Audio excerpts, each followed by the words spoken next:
Բարի օր Armen Press-ի սիրելի հետևորդներ, մենք այսօր խոսելու ենք մի թեմայի շուրջ, որը մշտապես քննարկումների կենտրոնում է՝ կաթը եւ կաթնամթերքը երեխայի սննդակարգում։ Բազմաթիվ հետազոտություններ կան, որոնք ապացուցում են, որ կաթն ու կաթնամթերքը շատ կարևոր դերակատարություն ունեն երեխայի աճի, ոսկրերի զարգացման եւ իմունային համակարգի ձևավորման մեջ։ Բոլոր ծնողներին հետաքրքիր է, թե երբ կարելի է երեխային կաթ տալ եւ ինչպիսի կաթնամթերք է անհրաժեշտ ներառել երեխայի սննդակարգում։ Այս ամենը հասկանալու եւ ծնողներին եւ հասարակությանը գիտականորեն ապացուցված տեղեկատվություն հաղորդելու համար այսօր մեր տաղավարում հյուրընկալել ենք մանկաբույժ մանկական վարակաբան Հասմիկ Եղիազարյանին։ Բարի գալուս, շնորհակալ եմ, որ մեր հրավերն ընդունեցիք։ Բարև ձեզ, շնորհակալություն ձեզ հրավերի համար։ Նախ խոսենք եւ հասկանանք ինչ է կաթը եւ ինչ դեր ունի կաթը երեխայի աճի եւ զարգացման մեջ։ Կաթը հարուստ է բարձրաշերտ սպիտակուցներով, կալցիումով, ֆոսֆորով, վիտամին D-ով, B խմբի վիտամիններով, որոնք անհրաժեշտ են երեխայի ոսկրերի, ատամների, մկանների, նյարդային համակարգի աճի ու զարգացման մեջ։ Այն նաև նպաստում է հորմոնալ եւ իմուն համակարգի զարգացմանը։ Երեխայի ակսելերացված, այսինքն արագացված աճի ժամանակ կաթը ոչ միայն անհրաժեշտ է որպես կառուցվածքային, այլև որպես էներգետիկ աղբյուր երեխաների համար։ Մի փոքր խոսենք, թե ինչ տարիքից է, կարելի երեխաներին տալ կովի կաթ եւ ինչու է կարեւոր սպասել որոշակի տարիքի։ Առողջապահության համաշխարհային կազմակերպությունը եւ մանկաբույժները խորհուրդ են տալիս կաթ չտալ մինչեւ 1 տարեկան հասակը, նախ նրա համար, որ կարող է առաջացնել ալերգիկ ռեակցիաներ եւ երկրորդ կարող է բերել երիկամների ծանրաբեռնվածության, մեծ քանակությամբ բարձր սպիտակուցների եւ հանքանյութերի բեռի պատճառով, ինչպես նաև այն պարունակում է շատ ցածր պարունակությամբ երկաթ եւ որոշ վիտամիններ եւ այս տարիքային խմբում կարող է բերել ծանր անեմիաների առաջացման։ 1 տարեկանից հետո կարելի է ներառել սննդակարգում աստիճանաբար որպես բալանսավորված սննդակարգի մաս։ Լավ, արդյոք կաթը համարվում է անհրաժեշտ սննդամթերք, թե կարելի է այն փոխարինել այլ սննդամթերքներով։ Կաթը իհարկե կարևոր է, սակայն անփոխարինելի չէ։ Այն կարելի է փոխարինել կալցիում, ֆոսֆոր, վիտամին D պարունակող այլ սննդամթերքներով, օրինակ կանաչ տերևավոր բանջարեղեն, ձուկ, մսամթերք, սակայն մանկական տարիքում հենց բնական կաթը ավելի հեշտ է մարսվում եւ ավելի բարձր է իր էներգետիկ արժեքում։ Մի փոքր հասկանանք, թե որ կաթնամթերքներն են, ամենաանհրաժեշտ երեխաների սննդակարգում՝ մածուն, յոգուրտ, կեֆիր։ Ճիշտ եք, իհարկե ֆերմենտացված կաթնամթերքը ավելի բարձր սննդային արժեք ունեն եւ լավ են յուրացվում։ Դրանցից մածունը, կեֆիրը, պանիրը,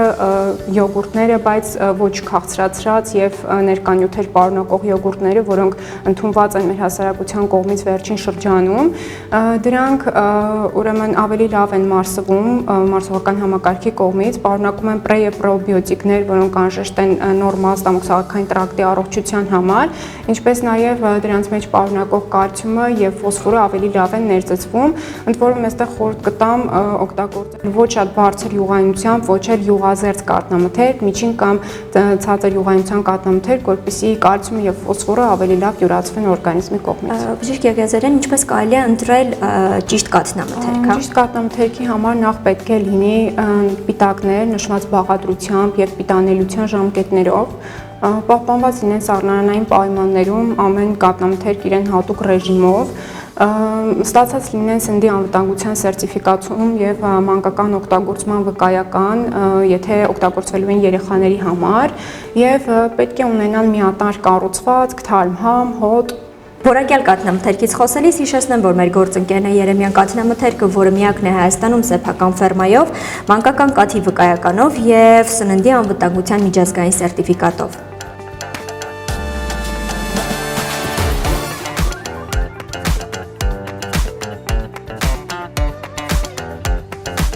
Բժիշկ Եղիազարյան, մի փոքր խոսենք նաև տանը պատրաստված կաթնամթերքից, ինչպես է տարբերվում արդյունաբերականից տանը պատրաստված կաթնամթերքը եւ սննդային արժեքներով եւ անվտանգության տեսակետից, Տանը պատրաստված կաթնամթերքը մեր ամբողջ հասարակության կողմից ընդունված է որպես ավելի բնական կաթնամթերք, քան արդյունաբերությունում ստացվածը, սակայն տանը պատրաստված կաթնամթերքը չի անցնում լաբորատոր ստուգում եւ կարող է մանրաբանական ստուգում, ինչպես նաեւ կարող է պարունակել բազմաթիվ ախտածին հարուցիչներ, օրինակ բրուցելոզի, սալմոնելոզի, էշերիխիոզի, լիստերիոզի հարուցիչներ։ Բացի դրանից արդյունաբերական կաթնամթերքը պաստերիզացվում է ավելի ցածր ջերմաստիճանային պայմաններում, մոտավորապես 65 աստիճան Ցելսիուսի պայմաններում, որտեղ պահպանվում են բոլոր ջերմազգայուն վիտամինները, B խմբի եւ C վիտամինները։ Այդ կատնամթերքները ունեն ավելի հստակ բաղադրություն, քան տան պայմաններում պատրաստված կատնամթերքը, քանի որ նրանք անգամ եռացնելիս, որը լինում է արդեն 100 աստիճան Ցելսիուսում, այնտեղ ոչնչանում են ջերմազգայուն վիտամինները եւ իր բաղադրությունը նաեւ կախված է թե ինչով են կերակրվել կատնասունները, ինչ աշխարհագրական պայմաններում են գտնվել, այսինքն այս առումով արդյունաբերական կաթը ֆերմաներից ստացված ավելի ստաբիլ բաղադրություն ունի, քան տնական եւ բնական կաթը, այնուամենայնիվ խորհուրդ կտամ, եթե օգտագործում են տնական կատնամթերք, ապա եռացնել գոնե առնվազն 30 րոպե կամ պայմաններում։ Շատ լավ, այսօր նաև շուկայում շատ տարածված են բուսական եւ վեգան կաթերը, հա, նուշի, կոկոսի եւ այլն։ Կարելի է դրանք տալ փոքր երեխաներին։ Բուսական կատնամթերքը, նուշի, վարսակի, սոյայի կատնամթերքը իհարկե կարող են լինել հավելում, բայց ոչ հիմնական սննդատեսակ մինչև 2 տարեկան երեխաների շրջանում, քանի որ դրանք պարունակում են շատ ավելի ցածր սպիտակուցներ եւ ավելի քիչ միկրոնուտրիենտներ։ Դրանք կարելի է տալ 2 տարեկանից հետո որպես